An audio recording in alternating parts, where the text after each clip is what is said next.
Today on Chasing the Sun, it's all about presentation and style. We're doing something totally different, right? We're fishing schooling redfish, but today we're using a bass fishing technique, drop shot. That's right. Look at the redfish. Oh, look at them all right in there. Oh, my Lord. Oh, there we go. Jamie hooked up. Got him. Woo! He wanted that one, Justin. Then we learn about the coastal lifestyle from head to toe. What would you say is your go-to color lens with coastal? This is probably a tournament winner right there. There we go. Roll tide. Big redfish. He might even be a little over the slot, but you know, That's that's pretty a fish. beautiful, beautiful Healthy. fish. Awesome fight. Man, this doesn't ever get old. It's a dream. I mean, this is a dream come true.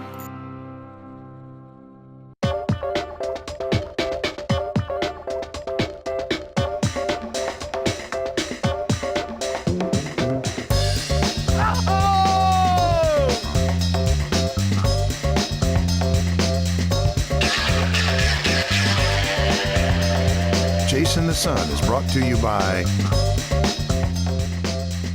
AFCO, American Fishing Tackle Company. Yozuri, fish the best. Costa Del Mar, see what's out there. Marine Max. High's Toggery, premium clothing for men and women. And by Berry Topsider.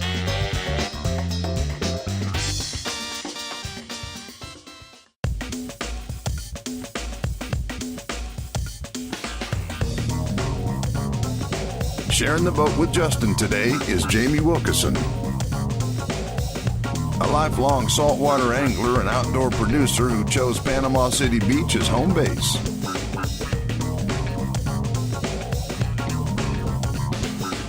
Man, I can't believe it. We just pulled up.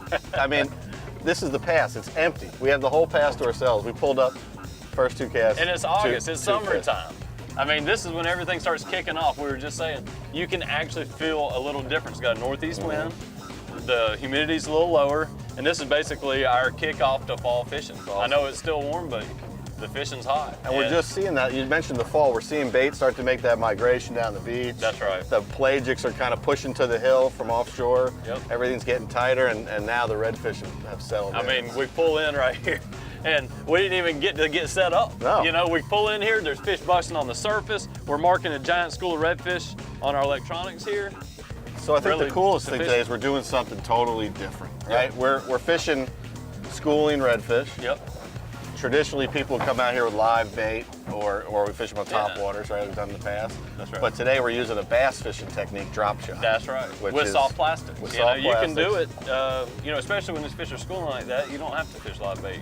And part of the reason why drop shotting is so effective is we can effectively target the depth That's right. that we want to fish, and where those fish, if they're sitting at 20 feet, 40 feet of water, we can have our bait sit That's right in the sweet spot. You do. You get great depth control. And a lot of times to fish in a little deeper water, you have to fish a really heavy jig or something to get to them, and then your presentation might not look that great. Whereas with this setup, we can get that bait down to the desired depth, but our bait has no weight on it, so you really get, you know, you get that natural presentation. You know, it get a lot of movement in the Finesse water. fishing for bull red. That's exactly Let's do right. it.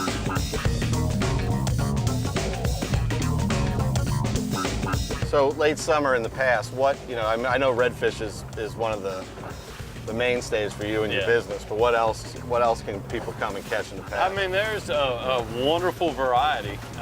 Kingfish Yeah. is a really, you know, a common fish to find out here.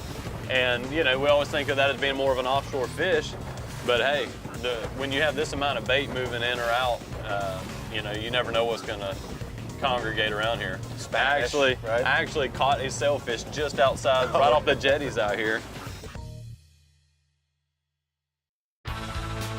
Coming up, Marking a good school of fish on the machine here. We're gonna let our lures just kind of drag right through. And when you hit it just right, you get doubled up on big PCB reds. I think mine's big. Well, that's usually what happens, Justin. Oh, whatever.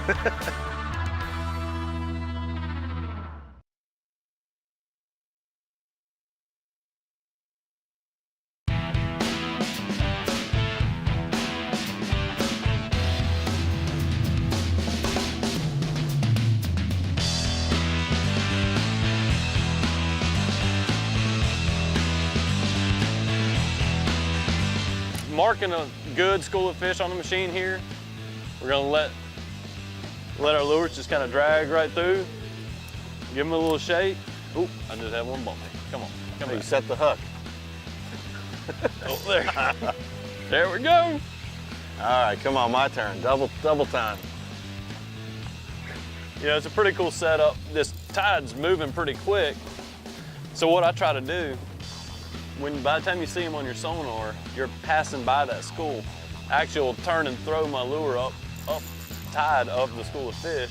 And then that way, oh, Jamie's hooked up too. And then that way, you know, as your bait gets down to the depth of those fish, your lure's actually coming through the school. Oh, so yeah, that's a good one. You want to try to fish up tide of the school and then let your lures work through the school.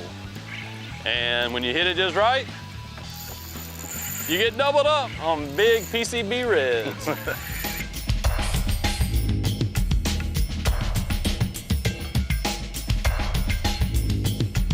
I think mine's big. Well, that's usually what happens, Justin. Oh, whatever. Now these fish. I mean, we're catching some slop fish here. Yeah. This is not usually the case. I mean, That's right. You know, and I don't know what causes that. I really don't. All I know is even if they are slop fish, they're fun to catch. they pull a lot of drag. And if we put them back, we'll have a lot more. I tell you here. what, too, since your hand's wet. Oh, come on. All right. Why don't you just See how big mine is? I think it's still a little bigger than Jamie's. I'm gonna hold his away from the camera. Yeah, since you're, you know, we'll get this nice and close. I want you to feel what a big redfish feels like, so I'll let you pick mine up now too. What a beautiful fish, though. You know. Beautiful. I mean, we were just talking about, you know, being our year-round sport fish here, and that's why we find them in so many different scenarios. Beautiful fish. They give you everything they have too. All right, let's do it. That's why I called Big Red a bull red. Well, let's get a little more bullish. All right, let's do it.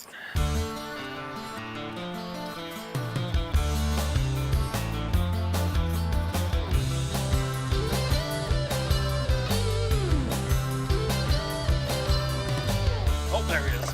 Got him. Oh, yeah. My turn, come on. There we go. Doubled up again. I mean, That's the name of the game. you know it, when you mark that school of fish and there's that many of them, hey, it's just a matter of time until two of them are gonna bite. Man, this doesn't ever get old. It's a dream. I mean, this is a dream come true. Big redfish pulling hard on great tackle with this kind of surrounding, this kind of setting. Beautiful. What do you think? I think I got you beat. Hey, man. Go ahead and let that one go, and then I'll get this one a lot closer to the camera. All right, there he goes. It's kind of hard landing these fish by yourself, and naturally you want to walk down the rod like that. You'll break a lot of rods grabbing them up at the tip. So what I try to do is let out enough line where the fish is going to be out away from me a little bit like that.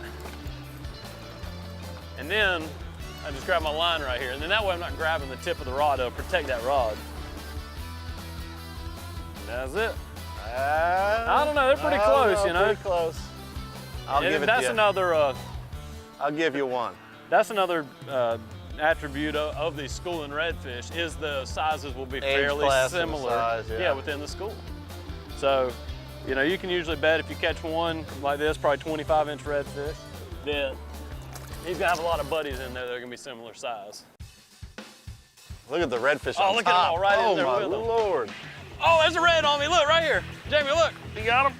It came off. I He's got all a over me. bluefish. Oh, you got a bluefish. Oh, now we're tangled. No, wait. Oh, now a bluefish got on me. Golly. Hey, I had that redfish on. I mean, he exploded it. That's And then fun. another bluefish came and jumped on it. That is awesome. It's not the target species, but big school of these bluefish came up. We threw the Yozuri popper in there. And it got crashed. You want to watch out with these bluefish. A lot of times they can be deceiving. They don't look like they have teeth, but those teeth are razor sharp. Their gums kind of hide their teeth, so you want to keep your fingers clear of them teeth.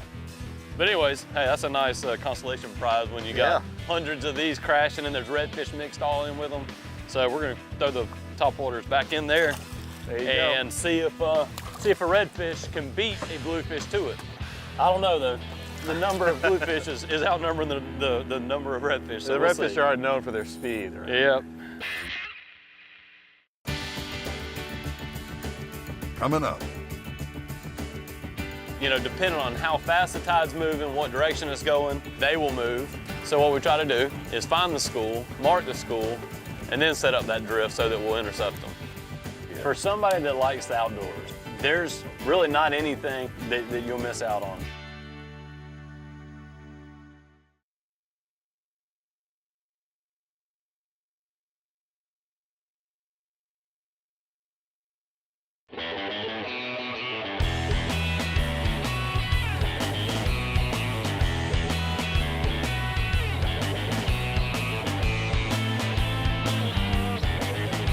You know, one of the crown jewels of Panama City Beach is St. Andrews State Park. Oh man. I mean, talk about the diversity and fantastic bayside fishing, Yeah. boat ramps, and then one of the coolest beach areas Yep. that we have. And one of that really cool areas is the kiddie pool, which we were fishing right outside of, which is protected by the jetties coming off, and is a fantastic multi-use area for kayakers, scuba divers. People just want to take a swim. Yeah. And then the other side, which most people don't realize, they think the Gulf is calm all the time, but we do get pretty decent waves. Oh yeah, there's some and good surfing out That's there. a great surfing beach and paddle surfing. Yeah. So we're just really lucky to have that park here. For somebody that likes the outdoors, for somebody that loves the outdoors, from the wildlife, the birds, I mean, it's just basically never ending. You could spend a whole summer or a whole year. There's really not anything there that you'll miss out on.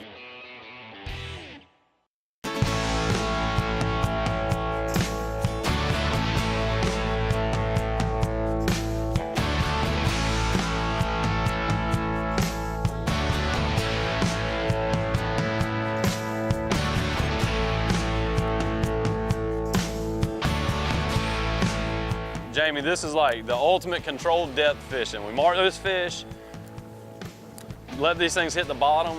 And I try to just keep my lead in contact with the bottom. You know, I let the boat drift through these fish, and if you feel that lead starting to drag the bottom as you're working it, you want to just lift it up just a little bit. And then I'll drop it back down, let that lead hit the bottom. It's just, you know, controlled depth fishing. Try to stay in contact so you know where the bottom's at. That bait's suspended just above the bottom. It's kind of the perfect presentation.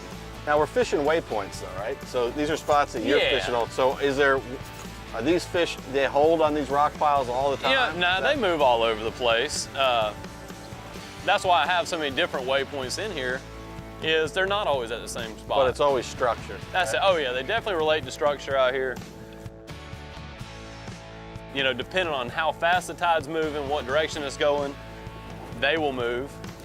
So what we try to do is find the school, mark the school, and then set up that drift so that we'll intercept them.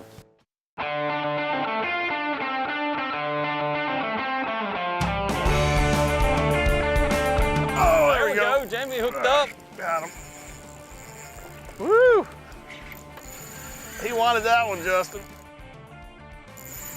You know, you look at these Woo, fish in Justin. the water right now too, Jamie, and they have a beautiful copper color because the water's so dark. You know, we just went through a pretty big rain event, and after that rain, that water gets that tannic color to it.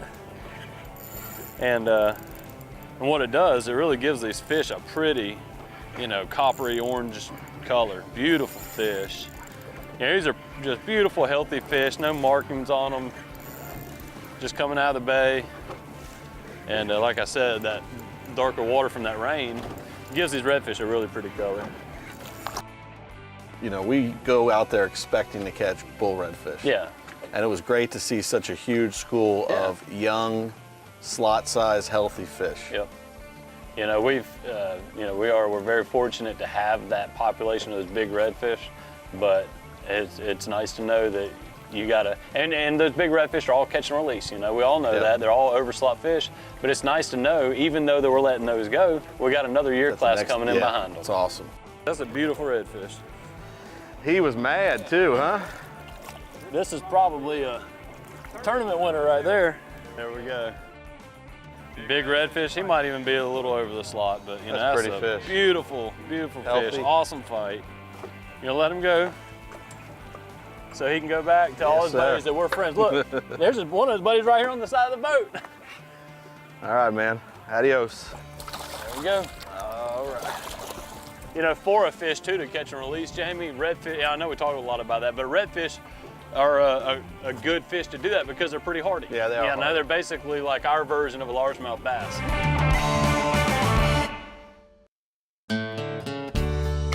Well, that might not be a bad way to wrap up, Jamie. I think it's lunchtime. I got a sore arm. I think I got a new bruise on my hip right here. So I have some battle wounds.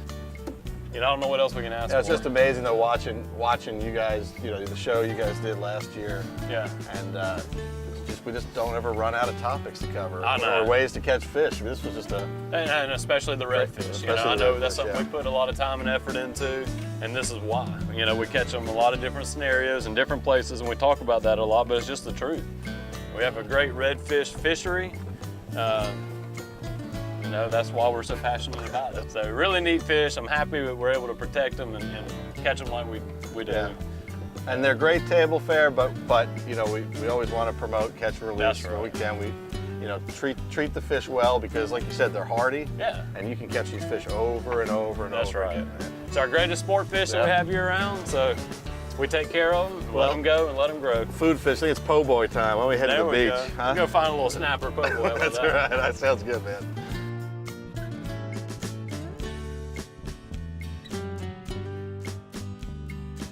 Coming up, we get you geared up for the coastal lifestyle.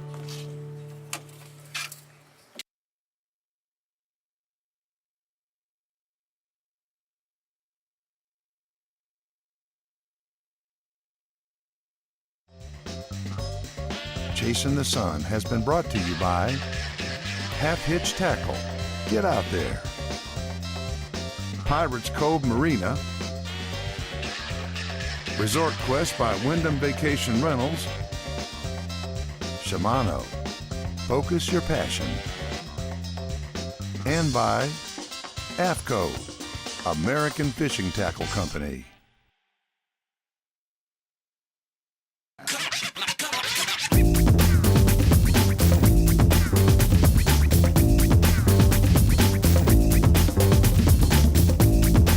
Living the coastal lifestyle is a state of mind. But there are a few items you must have to be active on the water. Polarized sunglasses are a must. Just like you're supposed to put sunscreen on your skin, it's just as important to protect your eyes. Not only protecting your eyes from UV light, but letting you see clearer above and below the water. Specifically for our area out here, the blue lens is really popular with a gray base, and that's for the intense bright light, whether you're out on our white sandy beaches or out on the Gulf in the deep blue waters. It really, again, blocks that glare and enhances the color and contrast.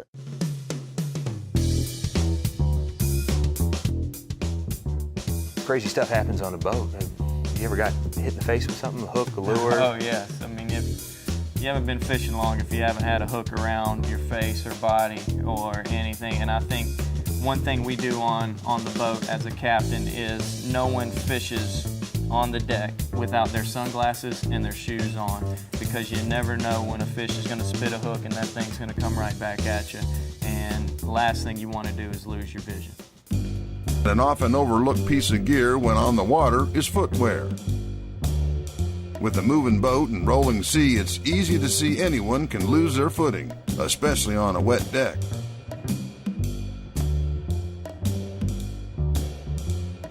Choosing a quality shoe or flip-flop with no slip tread like Sperry offers performance and style when trying to land that fish of a lifetime. I mean, look at that redfish. I tell you, there's some even bigger and plenty bigger than him, and but he's a little more manageable. We got the sun setting in the background. I mean, I can't ask for anything better than that. That's living coastal.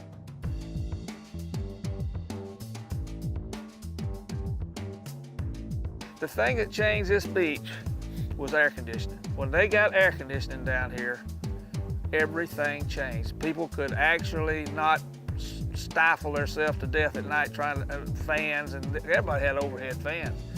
And air conditioning is what did it. And I thought, if this were 1970 or 1960 or even further, there would be nobody here. There would be nobody here. And it has changed that much. And these cottages that were built on the beach were not built for wintertime. They were built for summertime consumption. And our cottage, I bet you had 20 windows in it. You could at night, you could open those windows and the shades would just flop with the air being sucked through that house. It just sucked the air through the house. And you could actually count the cars. I mean, there was nobody here. And that was pretty much in the summer. In the wintertime, you could have got out and took a pillow and laid out on the front beach road or back beach road, and nobody's gonna run over you because there's nobody there to run over you. And I remember there was a gift shop. It was called the Little Beham, and it had the only air conditioning on this beach. And I remember going down when I was 8 or 9 years old, and I'd be barefoot, and they had terrazzo floors, and those floors felt so good on my bare feet. I mean, and then next door they had a bar. Back then, everybody got up at daylight. There was none of this business of laying up in bed till 8 or 9 o'clock. My daddy said, when I'm up, everybody's up. And that was true.